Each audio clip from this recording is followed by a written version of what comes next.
Overseas, National Standards Foundation is recognized. Thank you, Mr. Chairman. Mr. Gates, thank you for your comments. I just want to follow up on two issues. One, thank you for your recognition of the Chairman's America Competes Act. I want you to know that we'll pass a budget today that allows for precisely the kind of expansion that you have called for. The Democratic budget allows for a substantial expansion for science and math, research and education, and then we'll hope our friends on the appropriations side can support that effort as well. I also share your concern about how difficult it can be to bring international scholars here for either work or education purposes. To the extent that our Research and Education Subcommittee can, we've already had 2 hearings on this general topic, and we will do everything we can to try to facilitate that arrival of scholars and the retention of scholars who have trained here. Given your technical expertise, I'd like to ask you a broad question about a technical issue. One of the great merits of technology is that it changes so fast that it brings us better and better things, but it also creates problems with legacy information.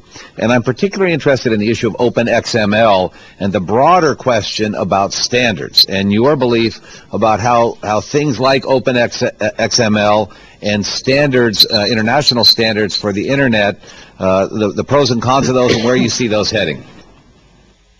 Well, thank you. That is an important area because we're building up more and more records that you want to be able to access and understand, and you want to be able to preserve those records over a period of time.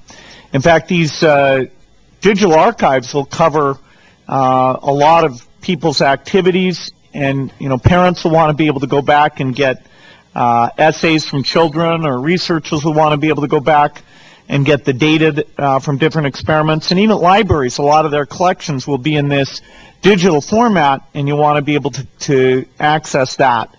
Microsoft is very engaged in the standards process. There's a new standard that we put in front of the International Standards Organization called OpenXML.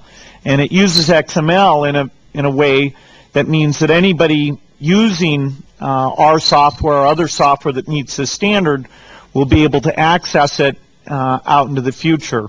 So it's very important to us that OpenXML become an ISO standard so that families and researchers and archivists worldwide will be able to access information from the past and use it to interact in the future.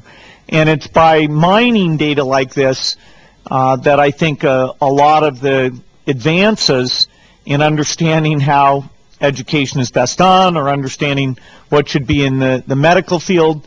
So it's both an important thing for innovation and an important thing for citizens to have access to information. I appreciate that. I actually have, believe it or not, some old 5.5-inch floppy disks in the CPM format, which if I'm ever achieve anything of note, some poor librarian's going to have to go find an old CPM machine and dig out my great works from back then, which will not be hard because there will be very few. But I think your point is well taken, and I applaud Microsoft for its leadership in this area and the whole issue of standards. One of the issues on H-1Bs that I particularly want to compliment your company on is I hear from constituents, hey, wait a second, why are we doing more to let folks internationally trained either stay or come into our country? Shouldn't we be doing more to educate our own people? And Microsoft has really been a leader in that. Schools throughout this country have benefited from Microsoft's leadership. One of the thoughts that I've kicked around a little bit is there a way we should, I know there's a small fee for an H-1B visa, and that goes back into the education system, but is there a way we should actually ask companies to put maybe a little more skin in the game, if you will, through internships or other things? In other words, if you're applying for an H-1B position to come to your company, then your company must demonstrate, not yours per se, but one's company, because you've already done it. But many companies, I don't think, have followed the example of Microsoft. But what are the pros and cons of that, and how might we do that? Well, certainly the importance of being able to retain and hire these world top engineers is super important. And the fact that there's this limit, I can't overstate the impact that has not only on the decision of the people who are educated here to stay here, but also on their decision to even come to the United States in the first place. If you wanted to say, okay, how do we compete with Asian countries? the fact that their smartest people often want to come here has been a huge advantage to us, and in a sense we're kind of throwing that away.